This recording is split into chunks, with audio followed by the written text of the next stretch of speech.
All right. You know, at some point I had to introduce this wonderful, wonderful woman. You have looked at pictures of she and I together as you have followed along on Facebook or Instagram or any social.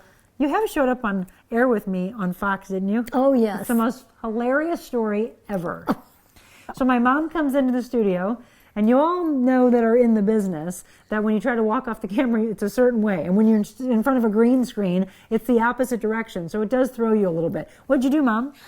I started to walk out, I thought, of the camera thing, and all of a sudden, either she notified me or something, and I realized, no, you're going in to it.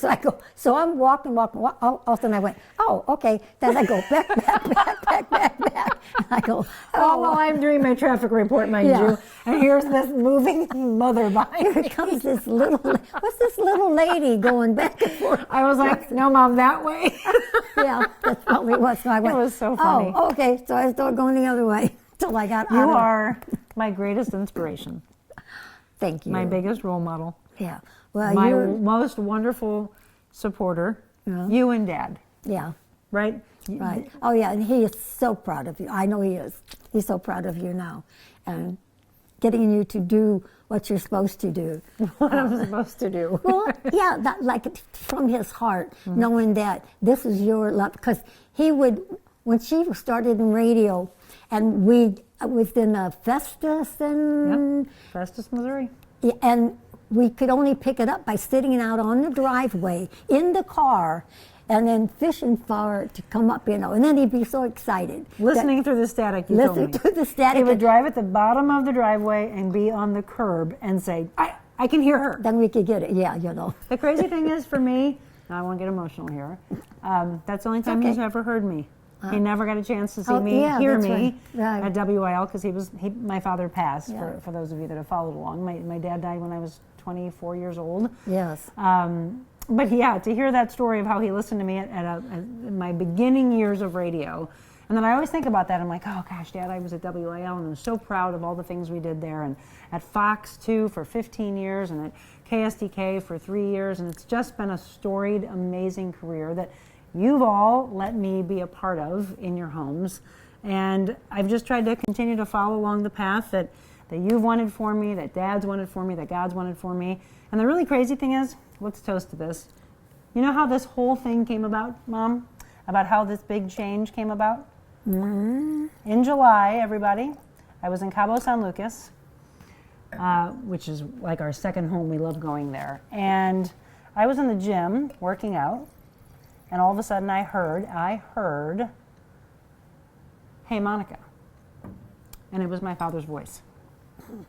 And I thought, well, that's obviously not my dad. He's not here. I thought maybe it's my husband. Well, he was on the golf course with friends. And sure enough, it was my dad. And you can say what you want, but I'm going to tell you that my dad spoke to me that day. And the next day, a song played that never should have played on this station. Ruth Brown. My dad used to play Ruth Brown. Mama! He treats your daughter mean. That song plays. Why does that play on the station? It just made no sense to me except for him trying to speak to me again in a different way through music, which we love music. My mom and dad were champion swing and jitterbug dancers and just incredible dancers, which is where my love for dancing and singing comes from. And then the next day, Jim says something. My husband says something about, oh yeah, Mr. Adams. And I'm like, why did you just say my dad's name? And it was him. I don't know. Your dad's here. And I said, he is here, but I didn't tell anybody that. Yeah. The fact that you know that is crazy. And then the last day, we're at this dinner with 9 of us. And I walk into this wine cellar room, and nobody had set it up. Like, why did that happen to us? Why did we get this amazing wine cellar, huge table for us to have dinner? Still to this day, nobody called to set that up for us. So we think he made the reservation. And when we walked in, I had this smell, and I said, that's the flower my dad used to give me when I was a little girl. And sure enough, it was to the corner of us, and then I said, well, it's white. It's not the right color. Oh, it's not the right color. And then Jim said, look behind you. Oh, it was. And I looked behind me, and it was pink. Oh, okay. Still wasn't. Still getting there. I was just kidding around. He's like, he's trying to send him from heaven. And then I said, I got to go to the bathroom, because I know I was a little emotional. And gosh darn it, if I didn't walk in the bathroom, and there it was. Everywhere in the bathroom are stargazer lilies. My dad showed up so many times, but here's what I thought. I thought, what's the message? Where is it? I kept looking all throughout Cabo, and it wasn't in Cabo. I came home one day, I looked at my husband and I said, I got it. I know what the message is. Very loud and clear, my dad said, I need you to be ready, honey.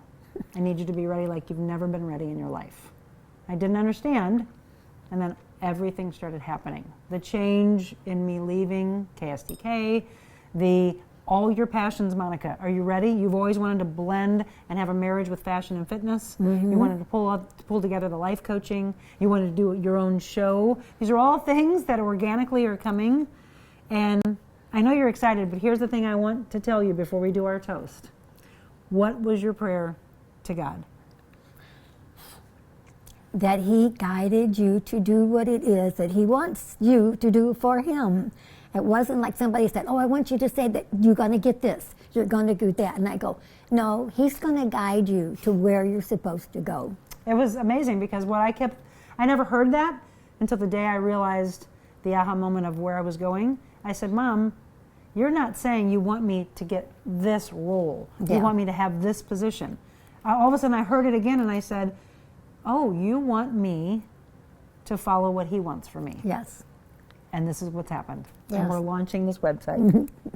And I trust Him with all my heart that He's guiding you to what you're supposed to do for Him. And I will tell you this, she told me, even if you get to be Oprah status, you are going to always be my little girl, and you don't ever be no cocky person. And she said, never get too big for your britches. I love you, Mom. I love you too, sweetie. Cheers. Cheers. Thanks for being on the journey. And again, check out TheRealMonicaAdams.com. And we've got so much planned for you.